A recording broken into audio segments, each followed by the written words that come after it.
Well, we continue with our focus on Mother's Day by shining the spotlight on gender-based violence, which continues to be a challenge in the country. Femicide in South Africa is among the highest in the world. Activist Sibongile Ndashe joins us for more in a moment. In fact, she's on now. Sibongile, good to speak to you. Appreciate you making time. Can you provide an overview of the current state of gender-based violence in South Africa? We are not doing well at all. The levels remains pretty high, one of the highest in the world. And we are talking about all manner of violence against women, gender-based violence. We're talking about domestic violence, sexual violence, femicide, and a whole range of other forms of violence that are directed at women because they are women. Now, you say we are not doing well at all. Those numbers are extremely high.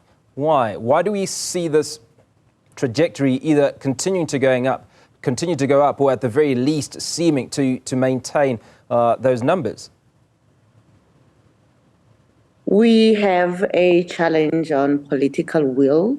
I think we have really spent a lot of time talking about things than doing things. I think many people will remember that about 18 months ago, we had a very big summit that was looking at gender-based violence, and this was a presidential summit. That summit came up with recommendations, a plan to accelerate the response. And I will tell you that 18 months later, this report was never launched. Only this week, various people just started getting it, but it was still not even a formal launch, just being sent in various groups. What this means is that the 6-year plan, which was supposed to accelerate the implementation of the National Strategic Plan on Gender-Based Violence and Femicide, were not implemented.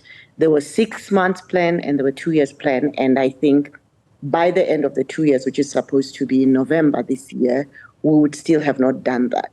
There were serious reasons why that summit was felt necessary and urgent. The plan had come in during COVID. There wasn't a lot of attention that was paid to it, and understandably, because there was all of this work that we were doing to respond to COVID. So number one, it's the lack of the political will, where there is a lot of lip service paid to the need to do something about it. And then the other things are really the 6 pillars of the National Strategic Plan, which is about the lack of a coordinated response. We are still dealing with a lot of fragmentation between provincial, national, and municipal level, between different government departments. And we are also seeing this good example that you've just shown us now. There is a problem around providing care, support, and shelter to victims of violence.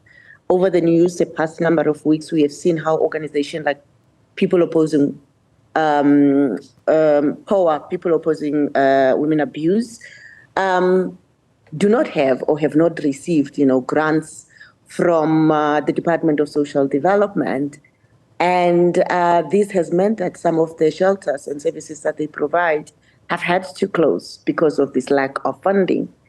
And we are still seeing a criminal justice system that is not able to respond at the pace that it is supposed to.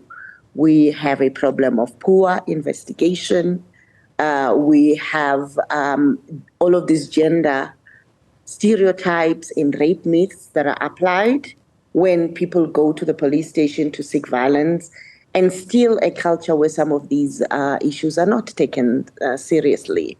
The list is just endless. Women continue to occupy the kind of lowest place when we talk about socioeconomic position in society, and so they tend to be vulnerable. Lack of ownership of property or rights. They can be sent out to the streets and all of those things. And these were all things that National Strategic Plan said we needed to respond to, like economic justice as a pillar, in order to be able to elevate and support women who find themselves in these positions. So at the top of it is a lack of a coordinated response and political will.